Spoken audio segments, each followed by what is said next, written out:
We are awakening. We are awakening.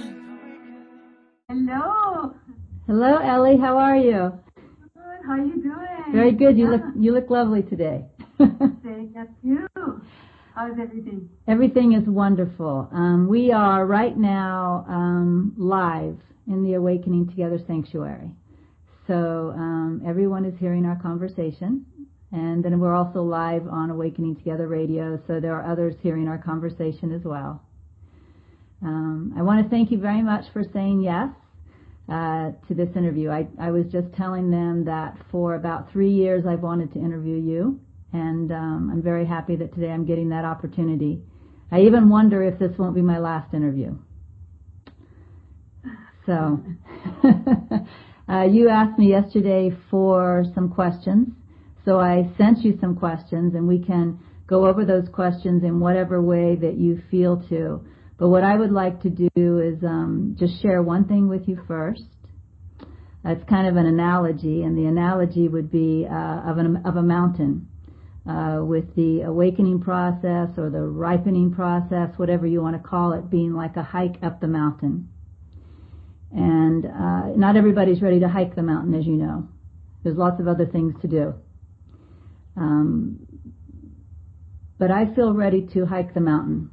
And I feel like I'm standing at the bottom of the mountain now, having fully made that decision to start the hike. And you are at the top of the mountain. And today I have the opportunity to talk to someone who has already made the hike. And so what I would really like to get out of today is anything that you would share with me, and anybody else who's listening who might feel the same way, or one day will feel the same way. What I'd really like to get out of this is, what do you want to say to somebody who's at the bottom of the mountain, who really is going to start up that trail now? What is it that you want to share? What is it that can be most helpful? And that's really the purpose of wanting to talk to you. Okay. I just want to thank you for this opportunity. Yes, I was looking forward to talk to you and your audience. I went through your questions that you sent me yesterday. I think there are two ways to answer those questions. One is that you can just keep asking those questions and I go ahead and answer the questions. But when I was reflecting upon that, I would notice that it would be also useful if I can just define a baseline in here. And then based on that baseline, you ask these questions. And then your audience can definitely understand the questions and the answers much, much better than without the baseline. I don't know if you agree with that. I agree with anything that you're going to say. Okay, wonderful. So the baseline is this. I have made a clip last week about this message. It was about 9-minute message. I don't know if you listened to that or not. I'm just going to brief that in here. And based on that baseline, that space of the playground, you may say, we talk and we interact. What I just mentioned is that based on my experience, based on the history of humanity, when a person is born, based on what we have seen, about over 90% of the population are here in this play to chase objects. And in that chasing, experiencing objects. And in those experiences, seeking for happiness and peace and joy. Now, for that to happen, there has to be a hardwire ignorance in their mind from the very, very beginning. That's what's meant to be. So this hardwire is going to work so that you ignore what is the truth, which is right here and right now. So you would not be able to see it. And then go ahead and believe this play, this dream, so much so that you can be able to do so many experiences and take those experiences seriously. Those experiences could be anything, can be relationship, can be power, can be name, fame, you name it, whatever this word can offer, you would go ahead and experience, and seeking for happiness and seeking for peace, because happiness and peace is, joy and peace is our real true nature.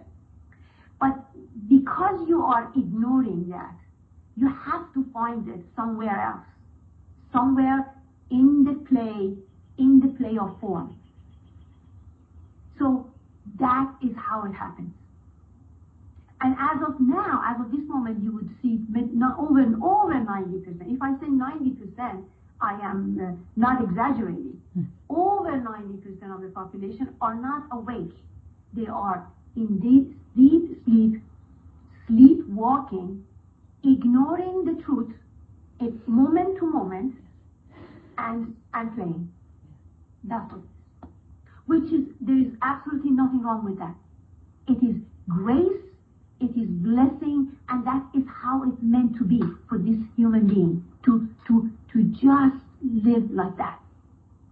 And every single person who's listening to that, they have to look into their lives and see if that's true. Is that what they were always looking for? Like a goal, I want to just achieve something, to gain, I have to work hard, I have to be from this point to that point, I have to get, and I have to drive, and I have to work so hard to get there. That was pretty much the people's life. But there is another category of people. I would say, I just even mentioned that, less than 1%. Only less than 1%. That from the very beginning, they are not hardwired like that. Somehow, deep inside, they could care less about objects and experiences. It doesn't interest them.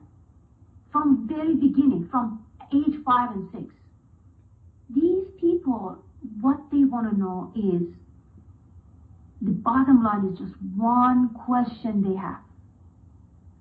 And just that one golden question. That has to be answered. And that question is, who am I? And this who am I can be questioned so many different ways. It may be another way. What is the truth? And who am I? These are both the same thing. So what is the truth? Who am I? And what is my relationship to the truth? Am I apart from it, or am I it? See, this part is the most crucial part. To not only to recognize what is the truth right here and right now, but what is my relationship to this? Am I apart from it? Is there a trueness in here? Is there a duality here, as I feel, or there is only oneness? And when this happens, when this question is answered, they're done. Like the freedom, the mind immediately, like in other words, truth sets you free. This mind who was seeking for this answer and searching, all of a sudden, completely collapses, completely surrenders. When I say mind, I'm talking about egoic mind. I'm not just talking about thoughts in the mind. The thought in the mind doesn't go anywhere.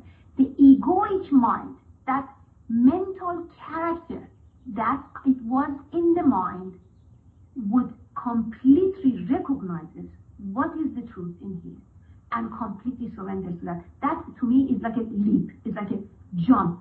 But it's not this like metaphorically. But there is no jump. It's never been. Because there was never been any body as a person here to begin with. Never been. So the only thing that arises in here is the truth. The light of the truth, the light of existence would shine upon this body from that moment on. And that's the end of the seek. That's how you know the seek is over. Because there is no more seeking. There is no more looking. So that was that. Now, among those 90% of the category of people, there is a small percentage of them, I mentioned, maybe 3 to 5%. Again, if I'm very, very generous. Yes. It's not. It's less than 3%. But let's put it that way. About that percentage of people, 3 to 5%, somehow they get into this experience, they get into the chasing the objects, reach to a point that they recognize that's not it, for sure. And then they go and get into the category number, this other category, the first percent category. But they, among these people, which is a lot of people that they contact me, a lot. There has to be 3 important elements or qualification, if you want to say, has to be there. I mean, I would just put it in 3 categories to make it easy. Number 1, which is the most important thing that has to be in that person, in this path, is that desire that they have for the truth has to be authentic. Has to be only, they are seeking for the truth for the sake of the truth. Not for anything else. Not for the sanctuary. This path is not for the sanctuary, running away from this plane and try to use this as a sanctuary. It's not that. Because ego likes that.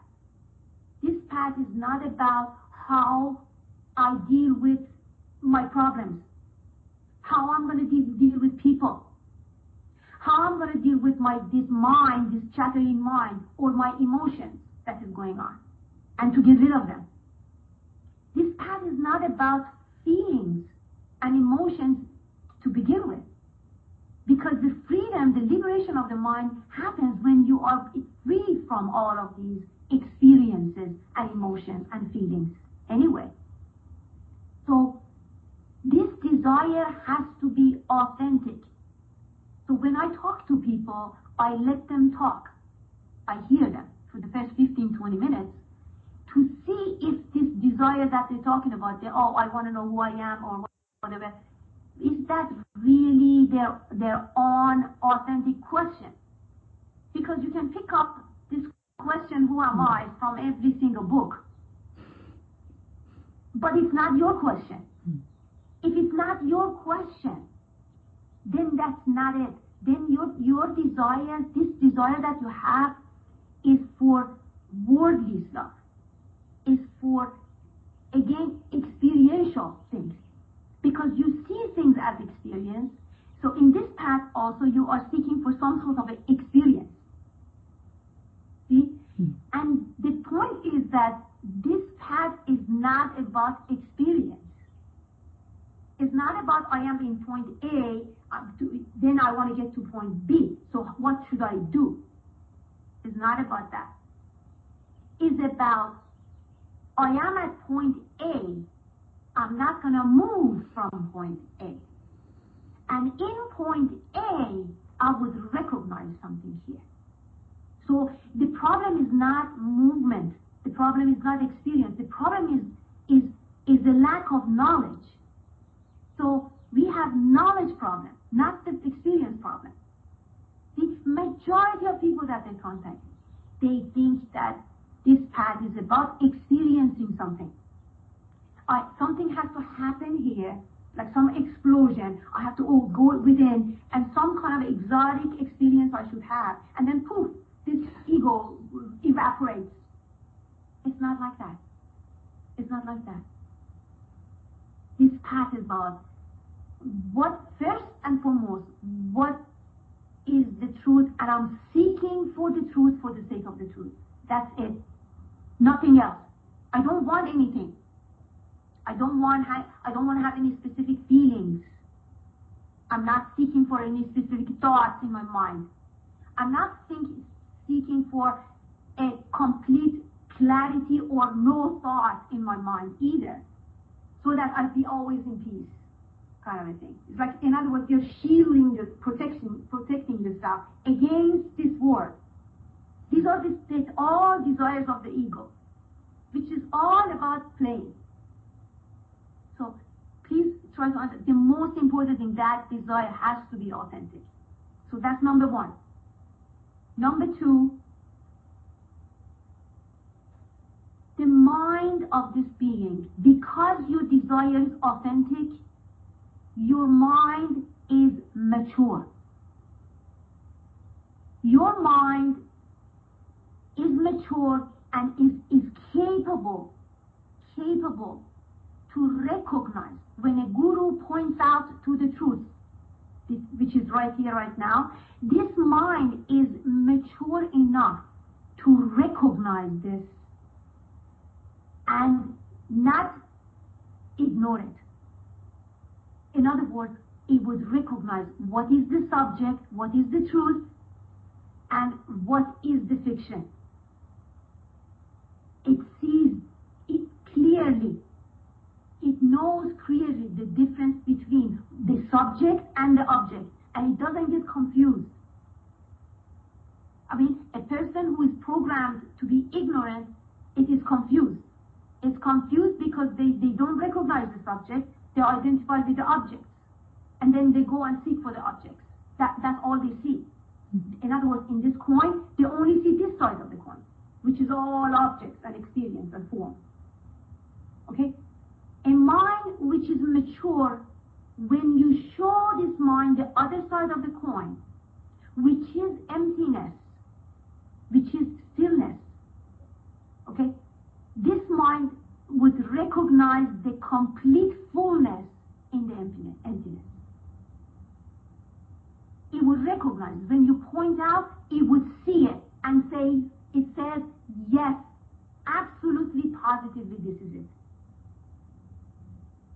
And it would surrender because it is mature. But a mind that is immature, if immature doesn't mean immature in the worldly stuff. You could be a scientist. You can have tons of degrees in different kind of a field of science, but not being mature in this path to recognize the ultimate truth that is right here and right now. For the mind that is mature, when this recognition happens, this would be enough. This mind would be fulfilled with this. It's not going to say, oh, this is too ordinary. It's just like, this is empty here. It's boring here. It's not going to be like that. It's going to be, oh my goodness, this is it. This is what I was looking for. And that's how this mind is going to be luminous with this light. Because it would surrender. It would see itself as this. And it would dissolve. Easily. It doesn't need challenge. It's not going to be, oh yeah, I recognize that there is some awareness here. But 1 minute I'm aware, the next minute I am somewhere else. That is not aware. That's not awakening. You don't know. If I bring a 5-year-old child sitting in front of me and just bring their attention to the awareness, they would recognize that. That doesn't mean awakening is happening here. Awakening happens when you recognize yourself as that, as the ultimate, without any doubt, and claim it. And that's how awakening is. And it's a knowledge, it's not an experience. It just, all of a sudden, this shield, this veil of ignorance drops completely. And you would recognize what was always here. Something something that always was here. It never was coming and going. So this space of emptiness is not really empty. It is full. It's full of life. And that is what I am, without any doubt. Now, the third thing that is needed here. Now, if you have the first two qualifications, then a clear mind is needed. A clear mind happens when you do meditate. That's why I encourage meditation a lot. Because if you don't have that clarity, if there is always chattering here, you're not able to see what is here. So therefore, if you have these qualifications, you go ahead and do meditation. And that meditation is not going to happen as a chore. Yes. It happens naturally. That's what happened to me. I had no guru, I had no teacher, I had nobody around me to teach me that. I knew naturally that in order to find who I am, I have to close the eyes. And I have to go and see what is here. I knew with open eyes I cannot do it, because in open eyes it is always duality. I see myself as this body and I see Regina as that. So there's a duality here. In the midst of this duality, it was difficult to see. Once you wake up, the duality part can be seen and the truth is be seen. So you don't mind whether your eyes are open and closed. But in the past, your eyes need to be closed so that you can be able to see. So in other words, the mind has to get into this state of clarity and quietness. And it's just like a lake. If this lake is so wavy and so much mud and muddy and all that, you can't see what is in there. But when the mud settles, when the lake is quiet, you can see all of a sudden something. Same as here. But if you're not qualified, you don't have the first two qualifications, and then all of a sudden you just sit down and try to meditate for 30 years, concentrating on your breath for 30 years, it's not going to work. What is concentrating of the breath has to do with my knowledge? Nothing. Yeah.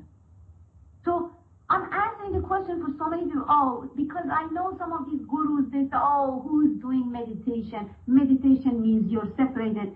No, I don't think so. The way Rumi says,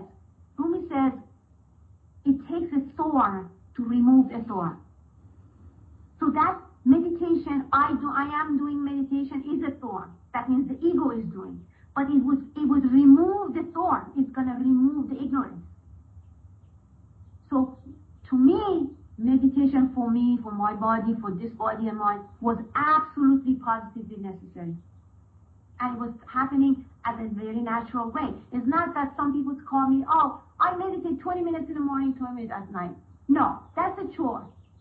That's a chore. It takes 20 minutes for mind to settle down. So that is not enough. You have to be honest to yourself. Do I really want to meditate? Do I feel like meditating? If you feel like it, you sit down and meditate. Not because this path is telling you. And plus, this meditation and doing it is not for just stress management. It's for recognition of the truth. For that purpose, you're doing it. You're doing it, and your purpose is, when I close my eyes, my intention is to recognize who am I and what is here. What is the truth in here? If that is the truth, the definition of the truth, I can easily define now. The truth is that is always here. It cannot be coming and going. That which is coming and going, it cannot be truth. So I have to recognize what is the truth in here, and who am I. So yes, I would absolutely positively encourage meditation. And the kind of meditation also we talk about is very simple. It just close the eyes and just bring the attention that is here in the mind to this witness, to this witnessing, to this awareness, which is aware of everything. is aware of the body, is aware of the mind, is aware of the emotions. That's all there is. Not controlling the mind, not trying to stop the thoughts, not trying to control the emotions. We need to just close the eyes and allow every emotion to arise. And it does. And that's how the purification in the body takes place. Because once emotion arises, for example, sometimes you remember some sad story in your life. That sadness arises. And tears, absolutely tears is going to come. Very naturally. You let them come up. Any emotion, anger can arise. Whatever emotion, whatever thought can arise. You don't control them. Let them come and go. Let them come and go. You stay as this witness, as this aware existence that is right here and right now. And that makes, and this type of practice would make the mind a little bit tamed. Mind gets familiar a little bit to this space of emptiness. And this mind is not going to be afraid of this space. Because if you've never done meditation, the mind is not used to this.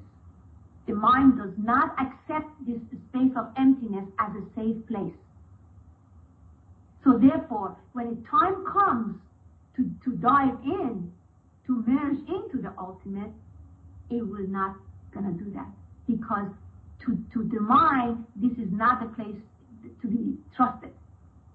It's not trustworthy. It's not safe. So meditation helps the mind to see this space as home, to recognize this space as ultimate, finally. So that's why I recommend, highly recommend, that the mind, your mind needs to be tamed. But the point is that just doing meditation is not enough. Meditation has to be in conjunction with contemplation at the same time. Contemplation is with the clear mind, with the mature mind. Just see what is here. Because I said many times, I remember when I was having an interview with someone, I mentioned something. Very simple. I said, when your mind gets used to this space of emptiness, this space of emptiness is pointing to the truth right here and right now. And your mind has to be able to see it. Just this sentence. Somebody called me the next day. Somebody contacted me from Australia, a gentleman. I never forget that. He was in his late 70s. He said, I was in this path for 30 years. You said one sentence and that was it. That was it. He woke up. He said, you said this stillness, this emptiness, this silence is pointing to the truth. And that is so true. If your mind is mature, it would get that. Because this mind was ready, was willing to seek for the truth, has done the meditation, so he was so ready, so ripened, so ready to hear the message. So when you hear the message, you are not deaf. You hear it. You hear what she's talking about. But majority of the people who are sitting in these satsangs, I have seen it. There's a guru who is talking, 1,000 people sitting. He keeps talking about it. He keeps pointing to the truth. He keeps talking.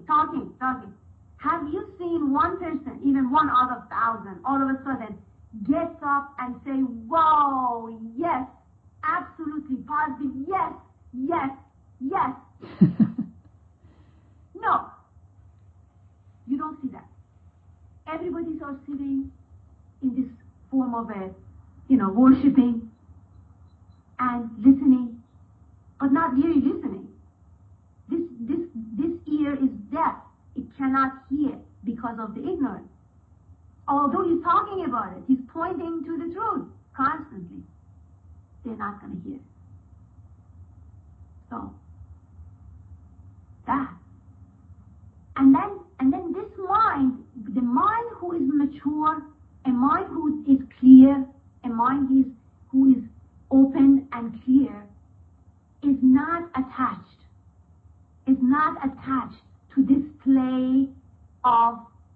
the dream, is not taking his action so seriously. He's not seeking for approval.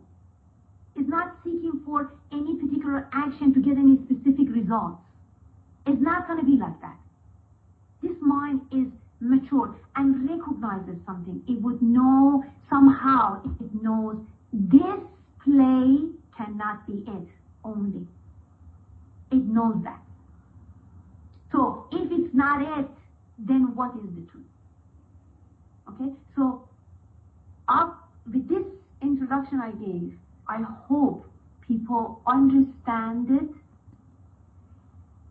go deep inside and in the heart and see if that's true. Are you in this category of qualifications that I just mentioned? If that is true only, then pick this path.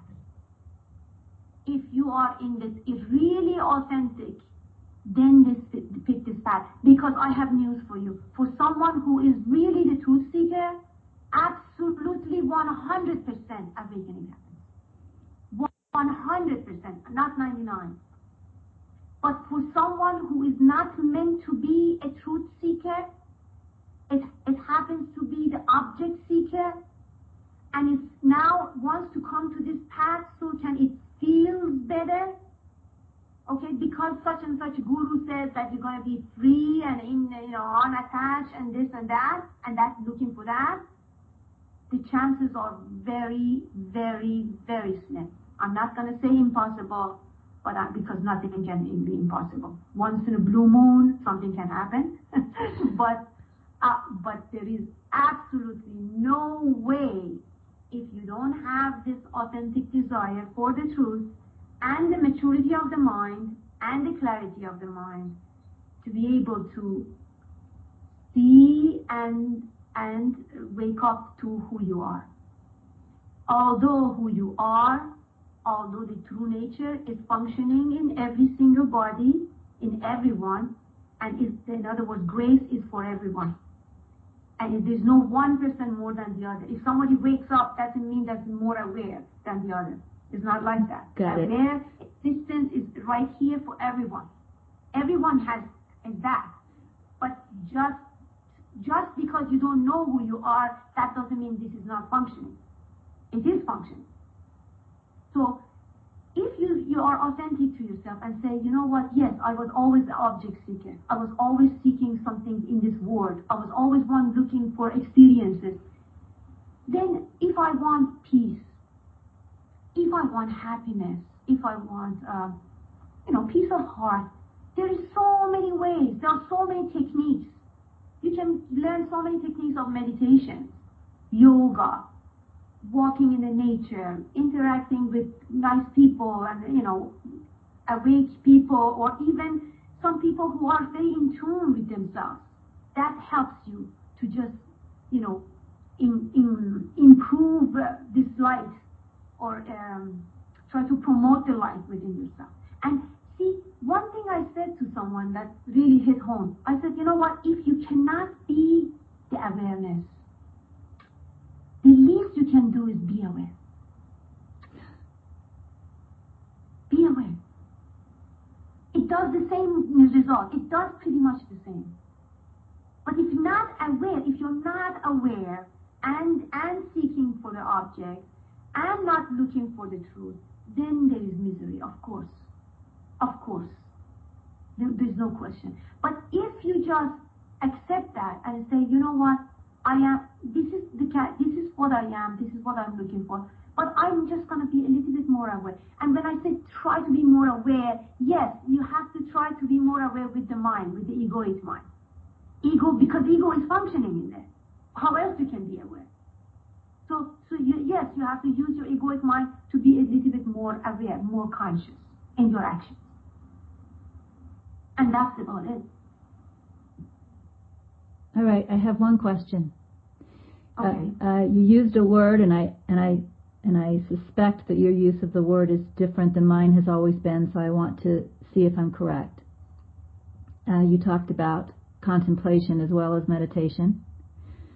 What I sensed, tell me if I'm correct or wrong, what I sensed is by contemplation, you were referring to during meditation, noticing that or this, and keeping attention there. Yes, absolutely. What is here? What is truth? What is the truth? Who am I? I mean, these are contemplation. Yes. During meditation you can do it, and also during your life you can do it constantly. You know, for example, I give you a very simple example. We do experiences every day. Thousands of experiences, right? Right. But in the midst of any experience, especially the ones that are tragic, especially those that the awakening could happen accidentally, because this life becomes so such a nightmare that imagine that, you know, when sometimes you're asleep and you have a nightmare and you wake up all of a sudden in sweat and you say, oh my goodness, thank goodness this was a nightmare. It's the same thing in here, because this play is a dream. You don't know that if you don't wake up.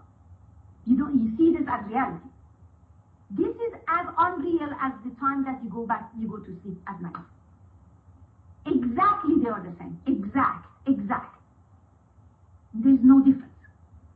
But in the midst of these experiences, if you could capture yourself as who you are, you wake up. But the point is, a person who is aware can capture herself, not unaware. If you are constantly contemplating about who you are and what you are and where you are, these are all good questions. Where am I? Who am I? Where am I? What am I? These three questions constantly should be in your heart. And I understand.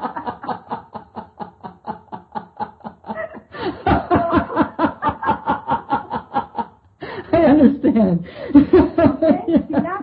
So, now people ask me about my awakening. I said, you know what? I'm not going to tell you. Go and listen to my interviews. It says in there. I'm not going to repeat. Because my awakening has nothing to do with yours. Yeah, I understand. I mean, what does that have to do with you? You're completely coming in a different kind of a background and a history and whatever conditioning in the body of yours, and the way it's going to wake up is completely unique, as if nobody else has been ever awakened. That's how it's going to be. It's going to be so different. It's the same truth. Everybody ends up with the same exact truth, end up the same exact point, but in so many variety of ways. 7 billion different ways it can happen. But so far it didn't. And it wasn't meant to be. It is not meant to be for majority of the population as of this moment I'm talking about. As of this moment that we're talking about. Never, it's not meant to be. So if it's not, then you don't come just because this is so, this is a trend nowadays. The path of spirituality. Now I am away from object, now I am spiritual. If you are an experience seeker, I have news for you. In the path of spirituality also you are looking for experience. So that's why you're not going to wake up. See? That's why.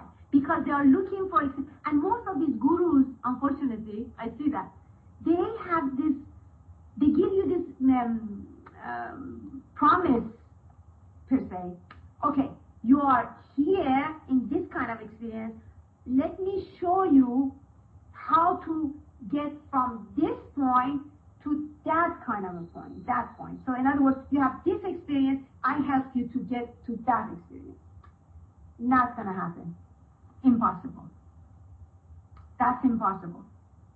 And the guru who says that if you are, your desire, if it's not desire, your desire is not strong enough, if you don't have burning desire, I'm going to help you to increase your desire, that's another wrong thing. Do not listen to that either. This desire has to be either it's in you or it's not. You cannot make it bigger and higher and more. It's not going to be like that. Impossible. Another thing, I said this maturity of the mind. Either you have it to born this, okay, or you don't. You cannot do meditation to make your mind more mature. Meditation just quiets the mind. You hear me? It just quiets the mind so you can see. But it doesn't make your mind more mature. Maturity is the mind, you have to be born with it. That's it. So see, this is good news for so many people. I know some people are in your audience that are in this category. They have been always a seeker for the truth. They have been always, and they have a very mature mind, so that if somebody just points out to them, they absolutely catch it. I mean, during these past few years, it happened to me. And I interact with so many people, and easy, the ones that are qualified, they woke up. They woke up. Even over the Skype interview, they didn't even have to come here.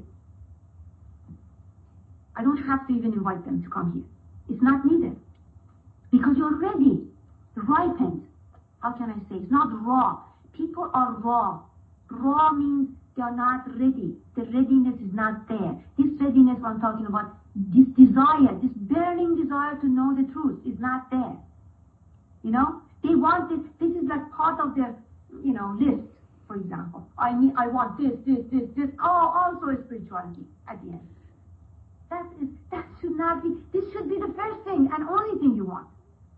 Nothing else but this. But this is not easy. Even for the people who are qualified, it's not easy. For me, it was because I was alone. It was difficult. It was difficult. So, and that's why Rumi says, I say it in Persian, he says, Rah ishq astin, rahi hammam neez. This is the path of the truth, path of love. It is not path of going to taking a shower. That's what he says. That's funny. Can I ask another question? Sure. All right. You have said that it was difficult.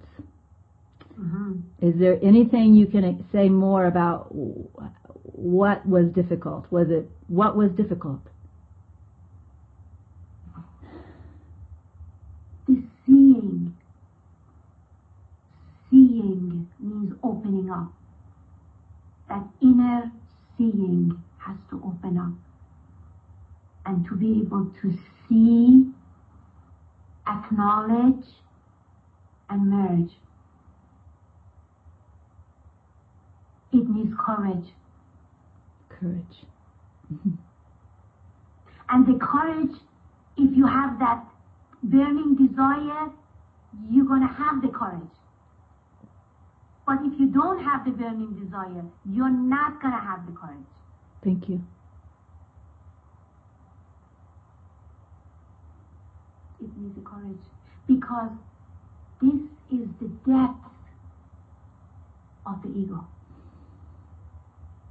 This recognition, it would negate what is impure in here. Impurity, fake drops for good. For good. And what is left in here is truth, the only truth, and nothing but it.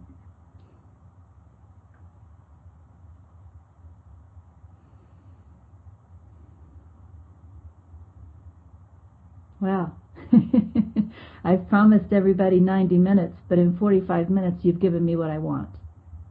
Absolutely. I don't want to make it short because I don't want to go dance around this. Dancing around that sounds of, every single person can sit down and talk about the truth. I don't want to talk about the truth. I didn't want that I either. don't want to shower my knowledge to your head. I don't want to do that. It's not going to help you. It's not going to help your viewers. But this 45 minutes, if they listen with their heart, it's going to hit home. For a fact, it's going to hit home. So you need to be honest to yourself. If you are not qualified, don't pick this path. This path is miserable if you are not qualified. Now, And you're gonna waste your time and energy and effort on something that is not for you. Okay? Yeah, and you know, we have been listening to you lately, and so this question is now for others, not my question. You've already answered my questions. Thank you for what you've given me. But now for my friends. Some friends have listened to you, and also another person that we've been listening to recently named Michael Langford, and you, the two of you really, I think, teach the same thing. And both of you talk about how rare this is. And of course you say, if you're not ready, this path is not for you. And some friends feel very disappointed. You know. Absolutely. It's a disappointment, yeah. So what? Accept it. Accept that. Why are you banging yourself against the wall for something is not even for you? If it's not meant to be for you from beginning, you need to accept that. Acceptance, it brings you also freedom. That's another kind of freedom. Because ultimately we're looking for freedom. Freedom can gain so many different ways, not just one way. Freedom means I accept what I'm here for. And I'm going to just make the best out of that. That is freedom. So put in another way, people are, in effect, delaying their happiness by imagining that they have to have this prize instead of just being happy right here, right now. Yes, because, how can I say, this prize that you're talking about, this gem, is valuable only with capital O-N-L-Y for the people who are the truth seekers. And I think another thing I'm hearing right now, again from my friends, is I think that there's an idea that gets in the mind that, and I know you're not saying this, but I think there's an idea that gets in the mind that when we say 1% of the people are ready, the idea is they're better than me. No. This is not what my intention was. Absolutely not. Absolutely not. Let me make a simple example. This is a real life example. Okay. My son, okay, let's go back. When my daughter was in middle school, she had to find an instrument to play. So she loved violin, so she started playing violin. And she played beautifully. Okay. When it came to my son, who is 5 years younger, he based on what his sister did and all that, and he chose also violin. Okay? But he didn't have the talent. Every day he came from the school, she said, I hate violin. I hate violin. Every day. So, you know what? At the end of the week, I said, you know, honey, you're not playing violin. End of that. Put the violin in the case. I brought it back to the store. This was a rental violin. It's gone. If you're not violinist, if you're not interested in playing the violin, no matter how much, if you don't have the talent for it, no matter how much you try, how much effort you put in, you're not going to be a violinist. So accept that. We need to accept that. This acceptance is liberation. People don't understand what I'm talking about. Accepting what is liberation. Because I'm going to repeat myself. If you are not meant to be the truth seeker, when somebody points out to you the truth, your mind is not mature enough to recognize it. So therefore, it would ignore it again. Mm-hmm. It would bounce back as an ego, and it functions in the world as an ego. And seeking again. And there's not a thing you can do about it. No. Right. You cannot do anything about that. But if your mind is mature and ready, and your desire is for the truth only, that it's enough if somebody just point out. It happened to me. I had experience with a 23-year-old girl from a long distance. She woke up the moment I just point out to the truth. She woke up right there and there. And she's awake. I talk to her as a regular basis. She's becoming a doctor in Hungary. She's Iranian. She came from Iran to the Hungary for her education, and she found me and we interact. This is about almost like 3.5 years ago. He woke up, only 23 years old. Never done any meditation, never done any practices, never. Just, when she called me, she says, just help me to know who I am. I don't know who I am. Help me out. This is an authentic question. This is, all she wants to know what is the truth. Okay? This is odd. You don't get that. Out of thousands of people you contact, there's only one. You know, you ask a typical person. I asked my family, my mom, the people that were so close to me. I asked my mom one time. I said, when you were a child or when you were young, did you ever have this question of who I am? She said, no. Never dawned to me. Well, yeah. Well, I was going to say, and I think for me it was a different question, but you said it's the same question. But the question that burns in me is, the way I would word it is, what is the absolute truth? But what that means is the one truth that's true for everyone. Whether Yes. But what is the absolute truth? But what is the absolute truth can be also, the root of it has to be who I am. Yes. Who am I? The root of it. Because absolute truth and you are not two, they're one. Right.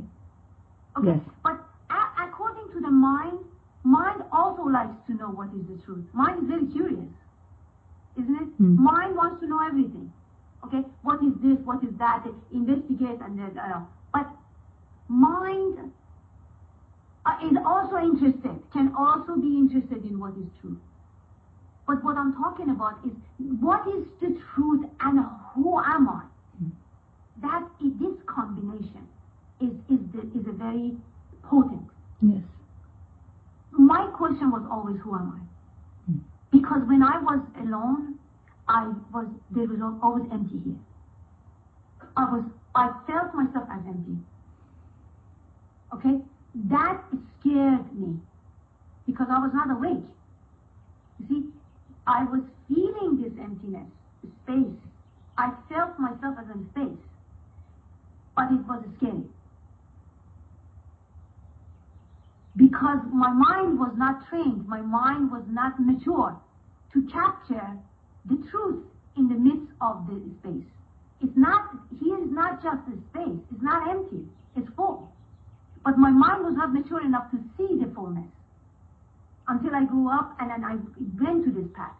Once I trained the mind, as with meditation again and contemplation, the mind was able to see in the midst of this emptiness what is the real. Not only see it, but capture and identify that. Capture the true identity. See, that by itself happened, but it's not accidental happened, because I was after this, I was seeking for this. All my life I was seeking. See? So, again, for those people who have this background, I have good news. You're going to wake up. You're going to wake up. You're going to wake up. Because if somebody points out to you, what I do with people, we go deep meditation together.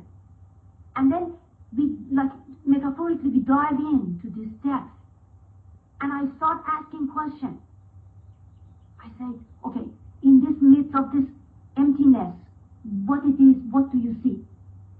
They should be, and then, I just keep asking questions, and then they would see what is here.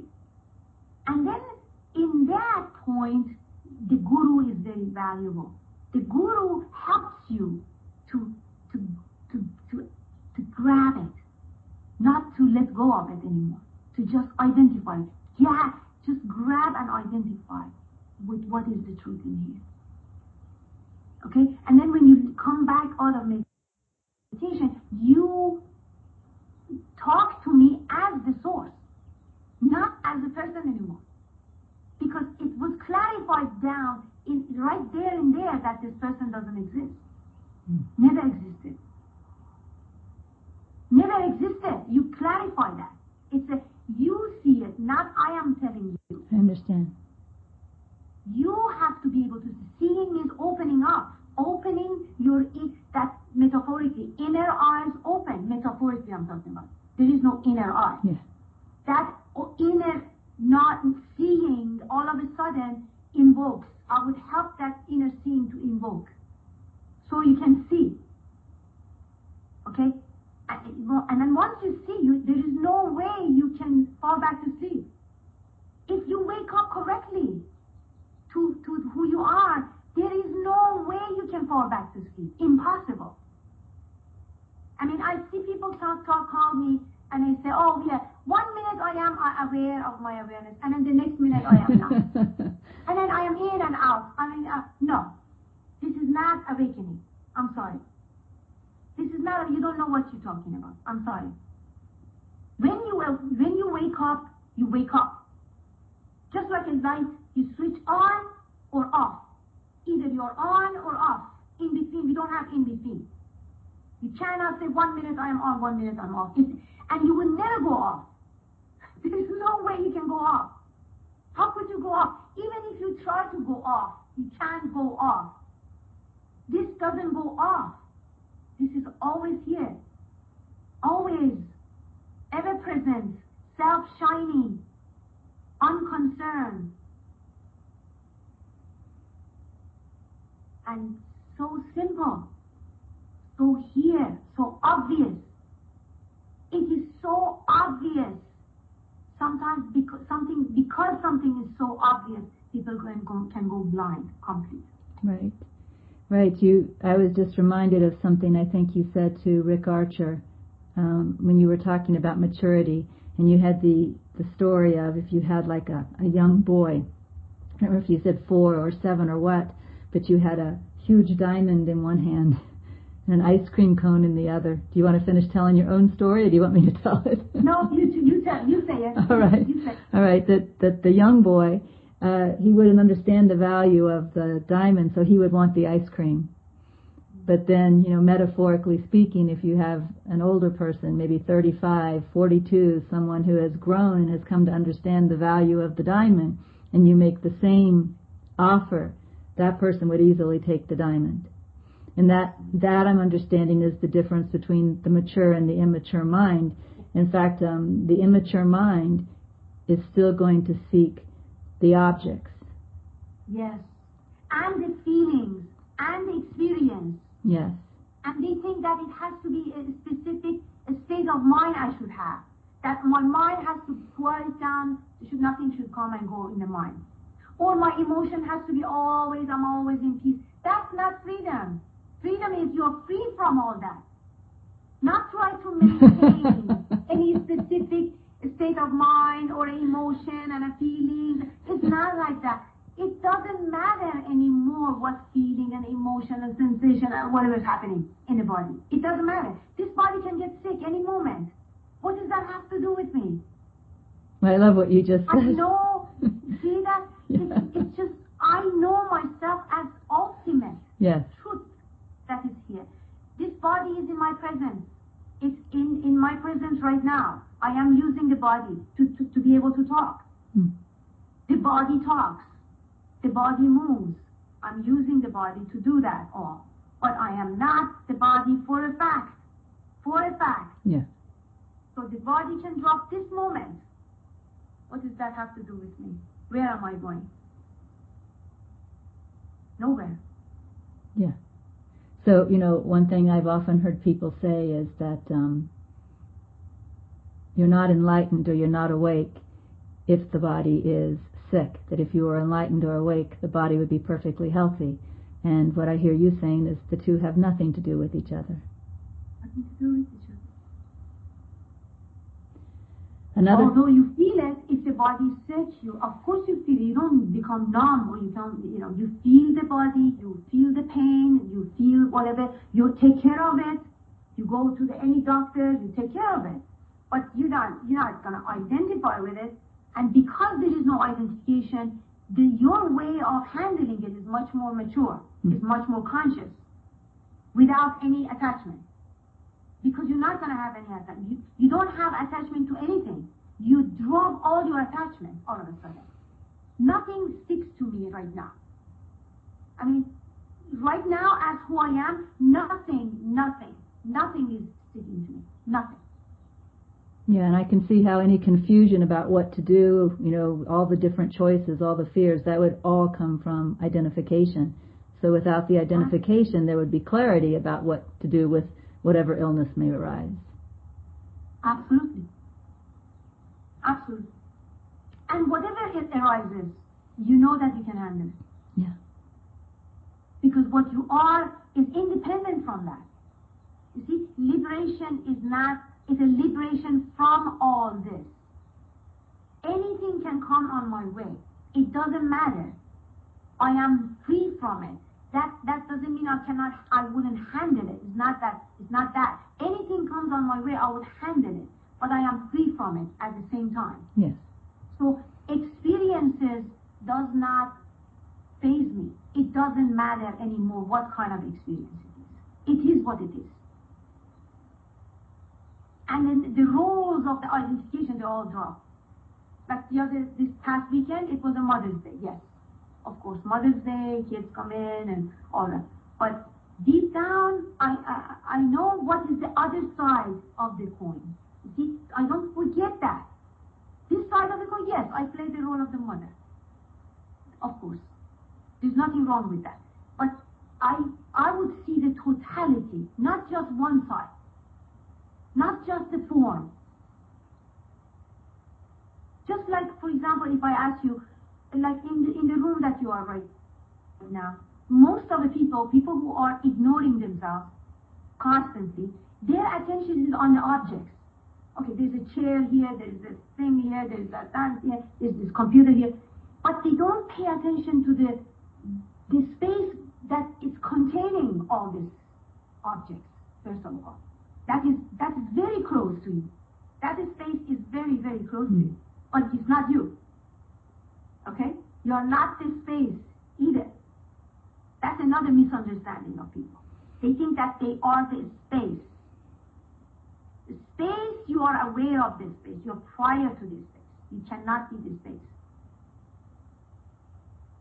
So, the recognition of yourself as what you are, as an existence that is here, that is embracing this all, that is the ultimate. That's the ultimate awakening. And the mind, you know that? The mind sets free, because this poor mind was constantly looking. Yeah. Constantly was looking. It's like looking. But the point is that a mature mind knows what it wants. How can I say it?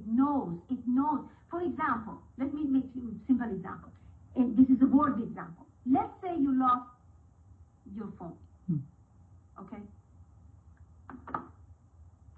And then you're looking, and I said, I show you this. I said, is that it? You said, no. That's my, I'm looking for a phone, right? Is that it? No, that's not it. That's not what I want. Is that this flower? No, I show you every single thing. You know it's not it. Yeah. You know that's not it. But the moment you find this, you say, yes. Absolutely this is, right? And that's it. You seek, you stop, right? You're not going to seek anymore once you find it. But if you don't know what you want, then the seeking machine just runs and runs and runs and runs in a loop. Wait a minute, I show you this, then I show you this. You say, oh, let me see. Maybe it's this. Let me see. And so, you don't know. Because you don't know what you're looking for. I know you used to be a teacher, and you are so good. I mean, you're so good with your examples. They're so clear. That's the teacher. I was a math teacher. Yeah. Same here. I was a math teacher. So this is the thing. Yes. What it is that I want, what I'm looking for, so that when I see it, I don't miss it. I don't misunderstand other stuff for what is the truth. Yes. See, Rumi, this reminds me of this message of Rumi. It says, سر خمها گشادم ز هزار می چشیدم چو شراب سرکش تو به لب و سرم نیامد. It says, in this world I went to every single jar of wine. I drank from every single of those jars.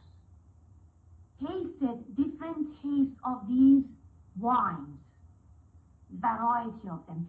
Thousands of them. But none of them affected on me the way the truth hit me. The only truth make me intoxicated. Intoxicated. Yes. And you get intoxicated. You are constantly intoxicated with what is the truth in here. Well, and you said something a moment ago that dawned on me, why the question, what is the truth and who am I, have to go together. Because if you only are saying what is the truth, you could mistake it for something else. Yes, because then you would be something like me and the truth. Like Yeah. You stay in the duality. You still stay in the duality constantly. And the eyes are out. The eyes are out a little bit, right? Absolutely. Even if somebody says, oh, I know there's an awareness. I know there's awareness here. I recognize it. All of that. This is still duality. You don't know that you are one with it. And the reason you don't know is because you are not mature enough to know. Your mind is not mature enough to recognize this as who you are. And sometimes the mind says, oh, I'm not qualified. Maybe I'm not qualified to be the ultimate. You know, this mind has to be pure also. It is full of tricks. It's full of impurity. It not be able to see. Again, this purity has to be part of you. It's not something that you have to work on it. I understand. You can't work on it. You cannot work on yourself. This is not a religion. You know, religion says, okay, do this, be nice, be nice to everybody, kind, that, all that. Religion talks about purity, it talks about,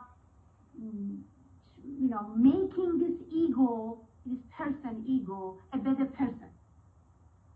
Okay? This path is not about that. It's not about making this person better. It's not like that. This path is about you already are pure and complete. You don't need to do anything to fix yourself.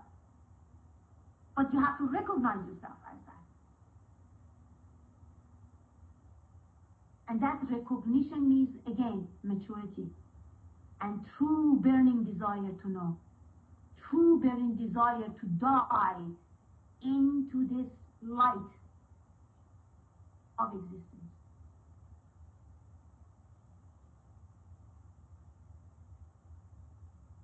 Yes. I'm certain this will be my last interview. I can't imagine having another one now.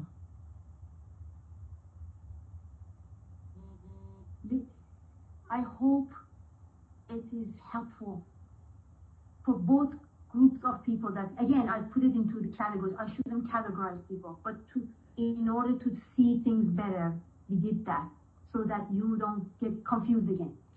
Well, I think I hear you. I mean, I feel that I hear you. Again, for anyone who is not ready it seems to me that if you continue to try to go for something that you just aren't ready for, you're only going to suffer. You're probably continually telling yourself what a loser you are, what a failure you are.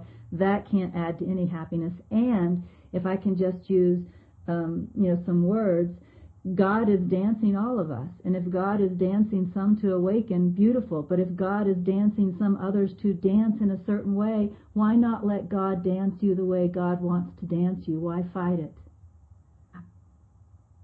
Absolutely. And in that, there's no less than. Who's fighting? And who's the one who's fighting? The ego. Ego. So you strengthen the ego by resisting. Ego. Yeah, resisting this dance. Yes. Resisting this ignorance. When I say the word of ignorance, I hope it's not a bad word. People don't take it wrong. Ignorance means ignoring yourself, breath to breath. That's what it is. And pretending to be this person. People do it all the time. So if you are the ultimate, regardless of whether you know it or not know it, it doesn't matter. Right. But that knowledge only is valuable for the truth seekers, but is not valuable for the experience seekers anyway. So why waste your time? Yeah. You know, in the Bible, one of the Beatitudes that people often have trouble with is where Jesus says, "Blessed are the poor in spirit." And when I read "Blessed are the poor in spirit," the way that communicated in my mind was, even if you have no idea who you are, even if you have no idea what the truth is, it is still true for you, and so you are still blessed. Absolutely. Amen. Absolutely. Yeah. So set yourself free. Well, we did go a little longer than the 45 minutes. I don't know, does anybody else have a question you want me to ask Ellie while she's here? Because, you know what, I don't know that she'll come back. Who knows, maybe not. But it is a good time to ask your questions. Ellie, they have the ability to put their hand up even, and I can give them the mic and they can talk to you. Here is a question. All right, this is from Hank. How does one know if he is a truth seeker?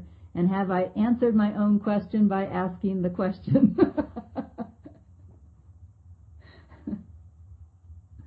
The answer is you know. Yeah. The answer is you know. You have to go within. You have to go within. Just in the silence. Go for a nice walk.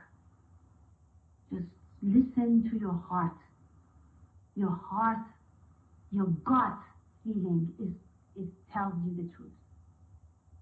Yeah, and in fact, I think that's another wonderful summary of what you are saying, a summary that can apply to all people, which is follow your heart. Find your heart and follow your heart. So if your heart is taking you off in another direction, that's still perfect. You follow that heart. You go where that heart goes. If the heart is taking you to go within, then you follow your heart. But the one rule that applies to 100% of the people is follow your heart. Find and follow that. Absolutely. Yes. Do we have another question?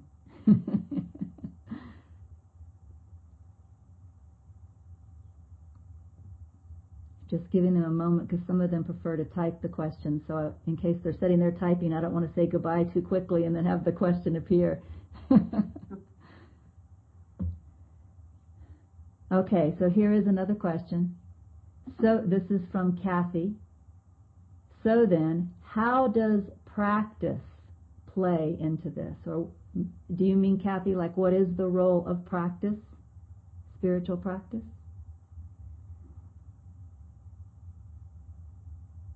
Yes. What is the role of spiritual practice? I think we answered this question.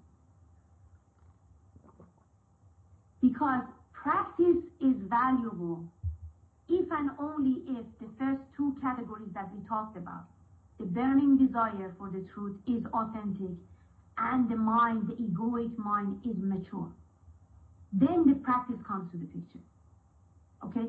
But if you don't have the first two qualifications, no matter how much you practice and how many years you practice, it's not going to work. I have very good sample I give you. There was a gentleman who contacted me.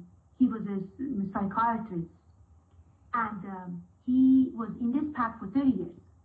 Okay, he called me from India.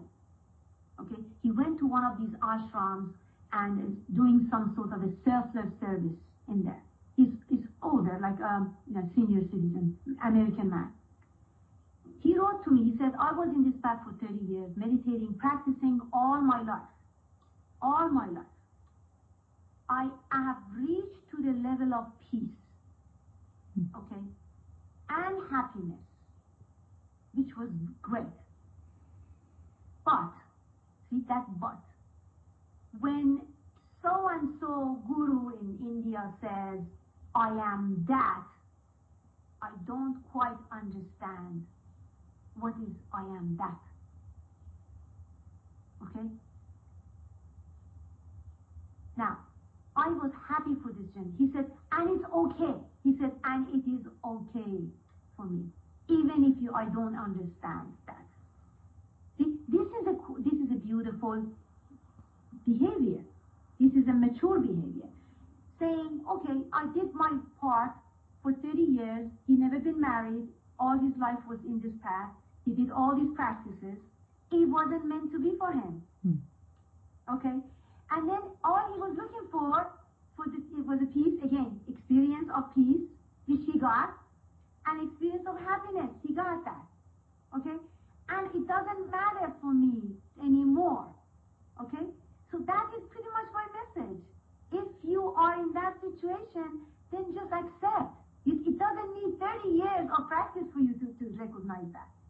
Don't waste your 30 years of life doing all these idiotic, unnecessary practices, okay, if it's not even meant to be for you.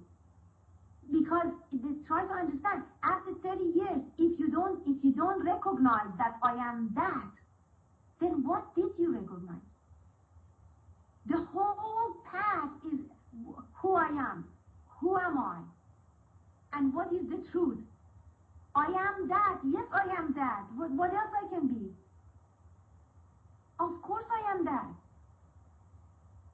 If this never happened to you, then accept that. So I hope I answered the question. Practice is useful only if you are qualified. If it's not, then it's only a stress management, which is good. Nothing wrong with that. You want to go sit down in meditation, calm down and slow down the mind and feel better, blah, blah, blah, blah. That's good. There's nothing wrong with that. You know, that's all. All right, let's see. I think there was another question. I thought I saw a question after Kathy's, but the board is kind of... no, maybe I didn't. Oh, well, here is a comment. I want to ask you how you feel about this comment. She says, I was told, as long as you're a seeker, you'll never be a finder.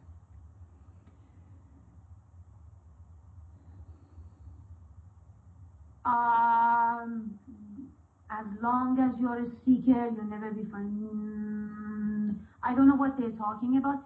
Seeker, it depends what kind of a seeker we're talking about. If you're a seeker to seek any specific state of mind and object, and again, object seeker. If you're a seeker for a specific experiential thing in this path, okay, yes, you never find it, because this path is not experience. It's not about experience. If you're seeking for the experience, yes, you never find it. Even if you find it, you're going to lose it. Because the experience is not the ultimate truth. People have a lot of experience. I get people constantly, they call me, they have all the body experiences. So what does that have to do with them? Yeah. Then you ask them who you are, they don't know. Yeah. You know? So it depends what it is that you're seeking. If you're seeking for the truth, I said that one time, who is the seeker? The ego. The ego in the mind is the seeker. But that seeker, when it recognizes the truth, the seeker disappears in this path. So yes, you start as an ego, okay, to seek for the truth. But the ego vanishes in this path. So the seeking ends when the truth is found. Exactly. Until then, the seeking if you're a truth seeker, the seeking is natural. You wouldn't be able to stop it, I wouldn't think. Exactly. But that is also ego. The mind is seeking. Because the truth is here. Truth doesn't know. The truth doesn't have to see. The truth is you are what you are. The truth knows who the truth is. What doesn't know is the ego doesn't know. The ego, this me in the thought, me, mental me, in the thought, doesn't know that what is the truth. Got it. So that's why it's seeking. Okay, but once the clarity, once the truth reveals itself, illuminates here, the seeker dissolves, because the seeker and the source are not two things, are one, actually. You see, the seeker is a form that arose from who I am, okay, so that it would find myself. In other words, I, as a truth, okay, create this artificial me in my head, so I could seek for myself. Okay, it's very funny to explain. And then all of a sudden, I come back to myself, and I notice that was fake. That was never real, and I am real. But the seeker was the mechanism that called you back to yourself. Yes, it's just a mechanism. Yes. It was a fake, artificial. It's like an artificial mechanism. Yes. So that I can find myself. Yes. Like a homing device, sort of. Right. Some sort of device. Yes, that's a good word. A nice device. But that device was not reality. It was just a form. Just a form. Just like any other thought that comes in the head. And me thought is also one of them. But that is a hardwired. It is hardwired. It is not so easy come and go. That thing is so hardwired. So therefore, in this path, all of a sudden, if this me in the mind is mature enough, okay, it would dissolve. But if it's not, if it's really hardwired and the veil is very thick, okay, that ignorance is so thick that has to just be like that, and just be like that and experience this world as a person, as a being, that needs to be accepted. Well, you know what? An image just popped up into my mind, and I'm not a computer programmer, so this may be a very poor image, but the image was that the ego is like a computer program that built somewhere in it at some point has a self-destruct mechanism. And at the point when that self-destruct mechanism is supposed to happen, then the seeker really kicks in, and it's like going towards the self-destruct so that it can happen. But if the other parts of the program are still active, and if it's not time for the self-destruct, you can't make the self-destruct. The program has to run itself out. Absolutely. And for somebody, it's not going to self-destruct at all. It will just stay there, lingering. Okay? Yeah. And that is also grace. Please try to hear me out. That is also good. You have to see the grace in it. You have to be able to see it. All right, let me see if there are any more questions. Here we go. I think this is a question. It is all very tempting, but how am I to proceed to real... Oh, no, this is not a question. This is, even though it starts with the word question, this is a quote. Lynn, I don't know if you want me to read the quote. It's a Nisargadatta Maharaj quote. Let me know if you wanted me to read that to Ellie, or if you were just putting that on the board. Oh, my goodness, I just looked, and there are actually hands up, Ellie. We only had 4 minutes left. Do you have time? Yes, I do. Okay. So, Dances, I will turn the mic over to you. I'm sorry, you all. I had my eyes on Ellie. The mic is yours, Dances.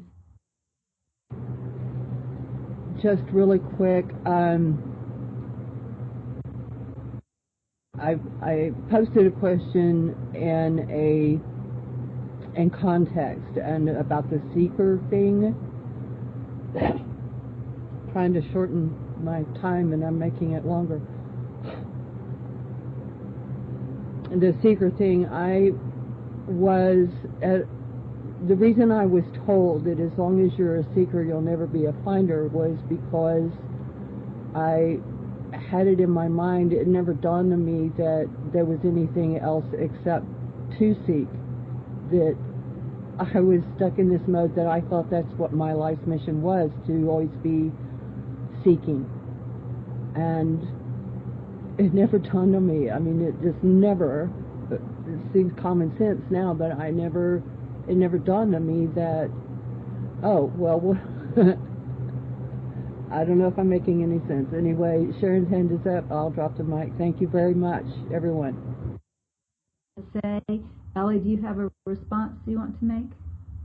I honestly didn't follow. I didn't know what exactly, is that a question or comment? Did you understand? Maybe you can understand. Well, I'll tell you. Just reiterate what you had to say? Yeah, well, I don't think she really did state a question, but I'll tell you what came to my mind, and then you confirm this or tell me that I'm incorrect.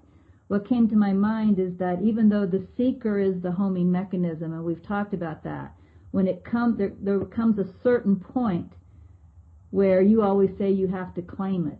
So at that moment, you have to stop being the seeker and claim it. You have to say, yes, that's it, I found it. And if you never stop being the seeker, then you'll never find it. Does that make sense? Yes, exactly. And recognition of that and capturing your identity in that is not easy. Because, again, this seeker has to be mature. Because what you see is like death. It's like empty.